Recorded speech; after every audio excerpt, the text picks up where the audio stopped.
రెడ్డి అంటే మద్యం షాపులకు నోటిఫికేషన్ ఇస్తున్నాడు. సిగ్గులేదు. ఆ మద్యం షాపులకు ఇంకా 2 నెలల టైం ఉన్నది. అదేమో అడ్వాన్స్ పిలిచిండు. 2 నెలల ముందే మద్యం షాపులకు నోటిఫికేషన్ ఇచ్చిండు. జాబ్ నోటిఫికేషన్ ఆనాడు అసెంబ్లీలో బీఆర్ఎస్ పార్టీ ఏమైంది నీ జాబ్ క్యాలెండర్ అని నిలదీసింది. మేం గట్టిగా పట్టుబడితే ఓ జాబ్ క్యాలెండర్ని పెట్టిండు. మాట్లాడకుండానే అసెంబ్లీ వాయిదా వేసుకొని పారిపోయింది. గన్ పార్క్ దగ్గర పోయి ధర్నా చేసినాం ఆ రోజు బీఆర్ఎస్ ఎమ్మెల్యేలం. ఏంది ఈ జాబ్ క్యాలెండర్, ఈ దగా క్యాలెండర్ ఏంది అని అడిగినాం. పోనీ అదన్నా నిలుపుకున్నారా? అందులో ఉద్యోగాల సంఖ్య లేదు, డేట్లు మాత్రం పెట్టిండ్రు. ఆ ఒక్క డేట్ అన్నా, ఒక్క నోటిఫికేషన్ అన్నా ఇచ్చినవా రేవంత్ రెడ్డి అని నేను అడుగుతా ఉన్నా. జాబ్ క్యాలెండర్లో చెప్పినట్టు ఒక్క నోటిఫికేషన్ కూడా కాంగ్రెస్ పార్టీ ఈ రోజు వరకు ఇవ్వలేదు. అంటే మనకు ఎన్నో మాటలు ఇచ్చారు. 2 లక్షల ఉద్యోగాలు బోగస్, 4,000 నిరుద్యోగ భృతి బోగస్, మెగా డిఎస్సి బోగస్, అదేవిధంగా రాజీవ్ యువ వికాసం అన్నారు, అదో బోగస్. ఆ రాజీవ్ యువ వికాసం వికసించక ముందే వాడిపోయింది. అది ఏం చెప్పిండ్రు? జూన్ 2వ తారీఖు నాడు 5 లక్షల మంది నిరుద్యోగులకు మేము రాజీవ్ యువ వికాసం కింద సాయం చేయబోతున్నామన్నారు. జూన్ 2 పై 5 నెలలు ఒక్కనికన్నా ఇచ్చిండ్రా? మాటలు కూడా బోగస్, హామీలు బోగస్. ఇవాళ అన్ని వర్గాలను మోసం చేసిండ్రు. నేను మా తమ్ముళ్ళను కోరేది ఒక్కటే, ఇవాళ మీ చేతిలో ఒక అవకాశం ఉంది. రేవంత్ రెడ్డి కళ్ళు తెరిపించడానికి మీ చేతిలో ఒక అవకాశం ఉంది. ఈ జూబ్లీ హిల్స్ ఉప ఎన్నిక, కొంతమంది చెల్లెళ్ళు ఎలక్షన్లో నామినేషన్ వేసినట్టు కూడా నేను పేపర్లో చదివాను. నేను మీతో కోరేది ఒక్కటే, జూబ్లీ హిల్స్ ఓడిపోతే రేవంత్ రెడ్డి ఏం గద్దె దిగాడు కదా, ఆయన ముఖ్యమంత్రి పదవేం పోదు కదా, ఇంకా 3 ఏళ్ళు పక్కా ఉంటాడు ఆయన్నే రేవంత్ రెడ్డి, ఉండాలని కూడా మేము కోరుకుంటున్నాం. ఇక మళ్ళా కాంగ్రెస్ 20 ఏళ్ళ దాకా మొలవదిగా. అయితే నేను మీతో కోరేది ఒక్కటే, దయచేసి మీరు కాంగ్రెస్ను జూబ్లీ హిల్స్లో ఓడించాలని, ఆనాడు కాంగ్రెస్ను గెలిపించాలని బస్సు యాత్ర చేసిండ్రు. ఆనాడు కాంగ్రెస్ మిమ్మల్ని వేడుకున్నది, వాడుకున్నది. ఇవాళ గెలిచి గద్దెనెక్కి మీకు దగా చేసింది కాంగ్రెస్. ఆ కాంగ్రెస్ కళ్ళు తెరిపించాలంటే, ఆ కాంగ్రెస్ కు సురుకు పుట్టాలంటే జూబ్లీ హిల్స్ లో కాంగ్రెస్ ను ఓడించడానికి మా నిరుద్యోగ యువతి యువకులందరూ దండుగట్టి బయలుదేరండి. కాంగ్రెస్ ఓడితే ఆయన రివ్యూ చేసుకుంటాడు.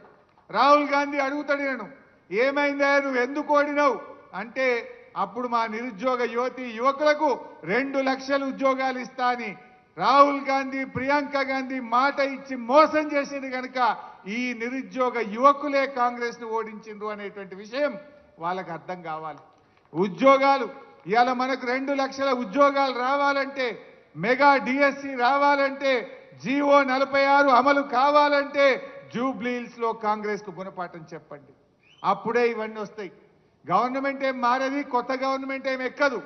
కానీ తన తప్పులు తాను తెలుసుకోవాలంటే, కాంగ్రెస్ రివ్యూ చేసుకోవాలంటే ఇవాళ కాంగ్రెస్ ను మనం ఓడించాల్సినటువంటి అవసరం ఉంది.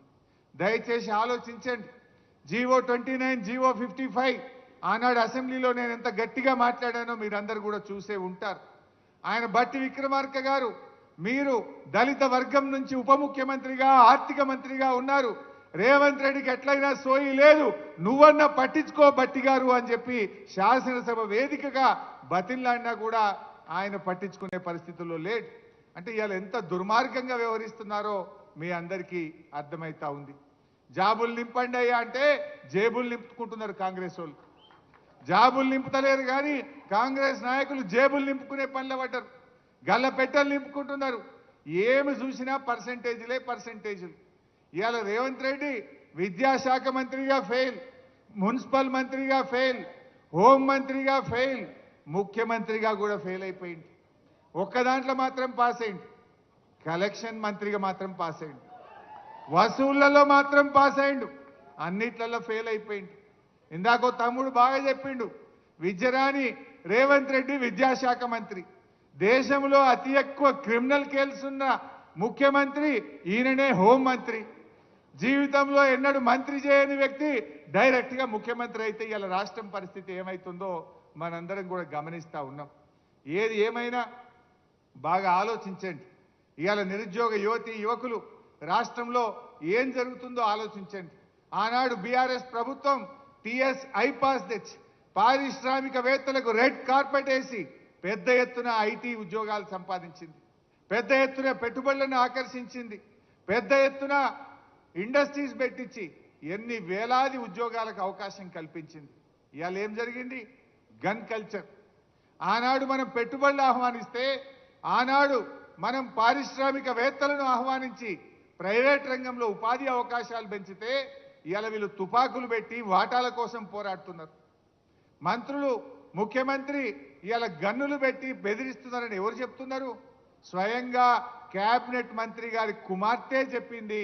రేవంత్ రెడ్డి తుపాకిచ్చి పంపిండు, బెదిరించి వసూలు చేస్తున్నాము అని చెప్పి మనం చెప్తలేము, మంత్రి గారి కుమార్తె చెప్తుంది.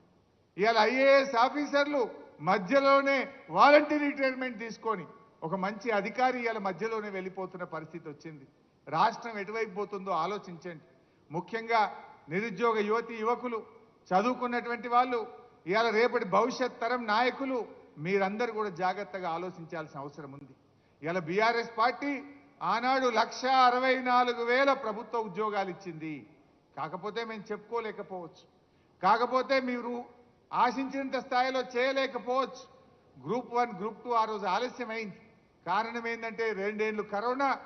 మేము 95% లోకల్ రిజర్వేషన్ రావాలి, ఎందుకంటే 40% ఇతర రాష్ట్రాల వాళ్ళు గ్రూప్ 1లో వస్తే మన పిల్లలకు అన్యాయం అవుతుందని చెప్పి 95% రిజర్వేషన్ కోసం కేసీఆర్ గారు కేంద్రం మీద ఒత్తిడి పెట్టి 2 సంవత్సరాలు కష్టపడి ఆ లోకల్ రిజర్వేషన్ మనం సాధించాం.